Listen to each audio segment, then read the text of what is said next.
tonight we're joined by a singer who once pulled off the maddest stunt by performing on the roof of Buckingham Palace for the late Queen's Diamond Jubilee. Our house, in the middle of our house.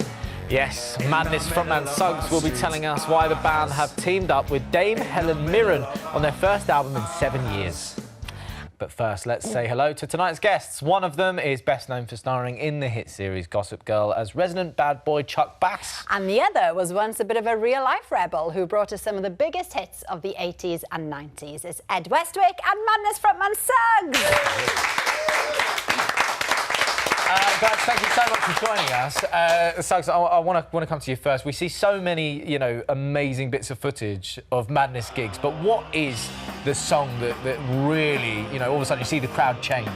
Well, I'd like to say there's one that doesn't, you know what I mean? Yeah. I don't want to be too big-headed, but I suppose you showed a clip of our house at the beginning on the roof of Buckingham Palace. That became that was amazing. Iconographic, yeah. But yeah, you know, we were fortunate we had quite a lot of hits. Yeah. You know, people say, why have you lasted so long? I don't want to say, but that might be something to do with it. With that song, yeah, exactly. Well, yeah, I mean, and all those songs that come from that period, yeah. Ed, we know you're a big Madness fan. Yeah. What's your favourite? Do you know what? For me, Love Struck, like, oh, that's always, nice. it kind of, I don't know what it did, but you know how songs can kind of just, like, there's something about them you can't quite put your finger on. But Yeah. it, like, did something to me. It was a great song. I mean, all your songs are great. So that one was one for me. Yeah, that was some slightly more obscure songs about falling in love with a lamppost coming out of a pub. Sounds like a really good Sounds time. great, yeah. I missed that lamppost. But Suggs, But there's always another one along, don't worry. Suggs, new music, first album in 7 years. Yeah. The single from it, C'est La Vie, is out now. Let's take a quick listen.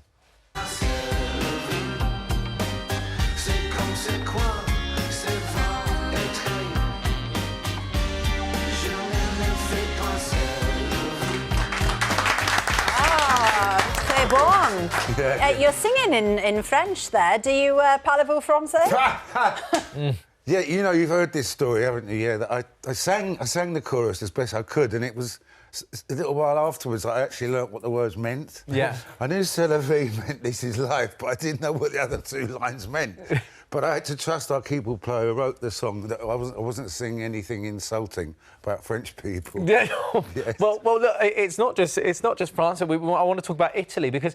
So I understand. Did you have a place in Italy, or you live in Italy? I do. I've got a little house in Italy. Yeah, I've had for some time. Yeah. And you've got a very famous neighbour. I do. Yes, Helen Mirren lives just up the road from me. Yeah, and she's a very nice person I've got to know over the years. She's a very down to earth and funny person. Yeah. Well, that's it. And Dame Helen, she even helped out with the publicity for this record. What happened?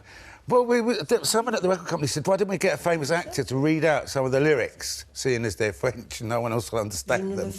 And she very kindly did it for us. Oh, she's a lovely woman, isn't she? Fantastic. Yeah, I mean, she comes to see Madness concerts, you know, in a bobble hat with her sister on the bus. You know what I mean? She really is. Love that. Down to earth, yeah. But, you know, Madness have gone from strength to strength. But is it right, Suggs, that back in the early days you were actually sacked from the band? Yeah, I was, yeah. Another quite famous story, but I used to go to the football on Saturdays and I started running out of excuses about my auntie breaking her leg and my uncle passing away. And then one time I was seen on Match of the Day at the front of the shed. And then I saw an advert in a music paper saying professional band seeks semi-professional singer. And I realised it was our keyboard player's phone number. So I rang him up. I said, he said, oh, we had to let him go. I said, hang on. He said, but actually, you could do with you back on drums. I said, what's happened to John the drummer? They said, oh, he's auditioning for singer. And that was when I realised. So you all got moved around? So I got moved around and then I got the boot. And then, fortunately, John the drummer left the band and I was the only one who knew the words and I was back. I love that. But that is talk about a turning point in your life, absolutely, yeah. Yeah, 100%. I mean, Ed, look, we're talking about one of the greatest bands of all time. I love it. But music's in your life as well? I know, but... Talk to us about this little picture we've got here. Oh, God. Yeah, that was... You look a lot like Charlie from Busted in that So that's photo. you in the middle there with a guitar. I love it. There's some hair going on, isn't there, huh? You know? Yeah. Yeah, mate. So what was this, a band cool. that you had at school? This was like when I was about 18, 19, me and a group of my friends back in my hometown just like wanted to, you know, all the gear and no idea, one of those things, you know, trying to kind of act like we knew what we're doing. But no, we had some fun and played some small gigs and stuff like that, but it was just a bit of fun. But I have got a new band. We've just recorded an album, but we're, you know, just doing it kind of on our own, having some fun. Love that. Just casually recording an album. It's one of those. Just have fun. Time. Just have fun. We should do one. We should. We'll be doing one. Well, look, the album we want to talk about, Suggs, thank you so much. The new album, Theatre of the Absurd, presents C'est La Vie, is out next Friday, and Madness will be touring the UK from November 30th. Now then, Ed, let's talk about Gossip Girl. Well, no, not Gossip Girl. I mean, I was obsessed. You were Chuck Bass in Gossip Girl, and you were such a baddie. You're in this film now, Deep Fear, and it's kind of shark-centric, which people will love. But you're a goodie in this one. I am. So which is most fun to play? Oh, I mean, you know, Gossip Girl was amazing. We had so much fun. It was this incredible kind of journey where I got to play this amazing character, and that was wonderful. I mean, he was like a multi-layered character, you know, went through many changes, so some good, some bad. But this one, Deep Fear, he's a good guy. He's like not your hero at all, like not your typical hero, and just ends up in this completely extraordinary event, you know, this ordinary guy in an extraordinary situation. And I just found that really, really interesting. Like, how do I play it? It's different from anything I've played. And I'm a massive fan of like the shark genre films as well. I mean, we all grew up with Jaws, and that kind of kicked it off for all of us, right? And then there's been a bunch over the years, and I got to do this one, and it's super cool. I'm super happy with it, so yeah. Well, I mean, look, Deep Fear, for those people that are wondering, it's very tense. Yeah. I don't want to give away too much. Woman on a yacht, in trouble with a lot of sharks. A lot of stuff. I mean, it is a high-stakes survival thriller with a couple battling against the odds to overcome very hungry sharks and violent drug traffickers. Of course they are. It's not an easy day. Not an easy day. Yeah. So, yeah. We've got a taste of what people can expect. Let's have a look. I've pulled out of the path of the storm, and I'm currently spotting 2 people holding onto wreckage. Maria says her brother is still down there. She called because she's in distress. You need to do something!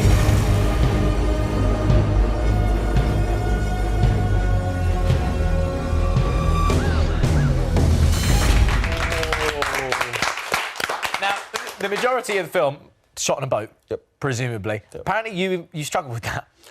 Just a bit. I don't know what's happened to me, but I used to be able to go on roller coasters and do all sorts of stuff. But now, at the moment, I literally set foot on a boat, I got instant seasick. So I was probably, like, you know, taking way too many anti-sickness tablets than you're supposed to, just to get through it. So, real tough guy, you know. You were willing to jump in with the sharks for 1 minute. Somehow, are you ready for it? Stay dry the entire movie. Really? Didn't even get wet. Amazing. Except for like a few little sprays. I don't know how it happened, but incredible. Yeah, lucked out. Now, as luck would have it, well, maybe not as luck would have it, Suggs, you've had a bit of an encounter with a shark. Yeah, which is perfect for this show.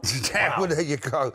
Yeah, I'm not mad on them myself, no, but I was in Nassau in the West Indies, and I was swimming along, and it was quite shallow, and there's coral and little fishes like that.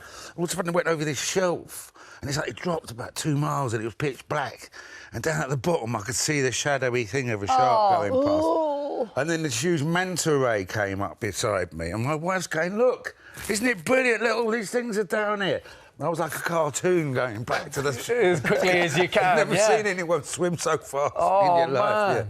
Hey, well, look, Ed, another film that we want to talk about, right? Because you're doing a lot at the minute, Tonic. Yeah. Now, this was a big transformation. We're going to show this picture. Whoa. That's you. That's cool. Yeah. Is that you're back in the band again? So, I mean, who's doing this? really well, yeah.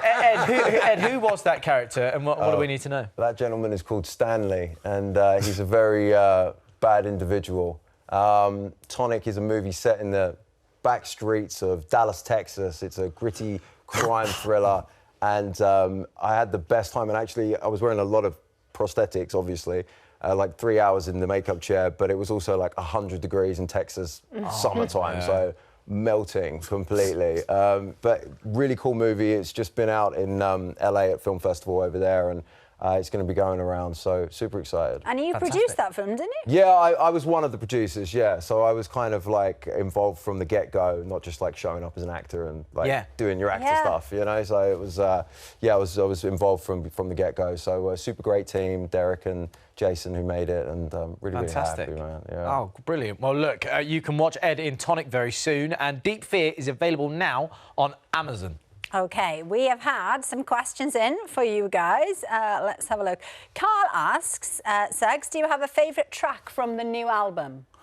Yeah, Theatre of the Absurd. And I'm not saying it's just because I wrote it, but that is why it's my favourite. What's that song about, It's the then? first one.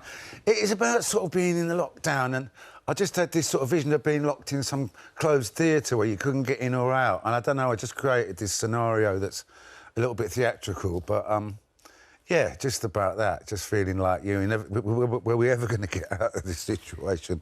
We had another question, I guess, about the album as well from Andy, who said, has your songwriting or like recording process changed much over the years? It varies because all of the band write. So sometimes we'll write in combination, sometimes we write on our own. A lot of this album was written individually because we didn't really get any chance to be together during that the word lockdown that we don't want to hear anymore. Yeah. But we wrote a lot of songs, and so it's funny, you can write a calypso song or a jazz song, but once the band start playing it in their strangely out of tune fashion, it all ends up sounding like madness, whatever it started out supposed to be. Nice. Yeah. Carmel is with me. Loved Ed in Gossip Girl. I mainly watched for him. There you are. Now, over the last few weeks, we've been telling you about the BBC's 500-word story writing competition. It's a brilliant opportunity for budding writers and storytellers aged between 5 and 11 to come up with imaginative tales. Yeah. Now, you won't be judged on spelling and grammar. It's the writing and the ideas that count, right? Which is so refreshing, It's isn't it? so refreshing, exactly. You have got just over 24 hours left, so get cracking, OK? It can be about anything at all, but it has to be in 500 words or less. Now, as I said, you've not got long because the deadline is tomorrow at 8 p.m. Yes. So head to bbc.co.uk/500 words, where you can find everything you need to know, along with the full terms and conditions and privacy notices. Yeah, exactly. One last thing. Paddy has said, could you ask Suggs to wish happy birthday to my grandpa Stavroth? It's 100th birthday. 100? Happy birthday, my old son. Oh, congratulations. lovely. Oh, nice. Well, that is all we have got time for tonight. Thanks very much to our lovely guests. Yeah, we'll be back tomorrow. See you later. Bye-bye.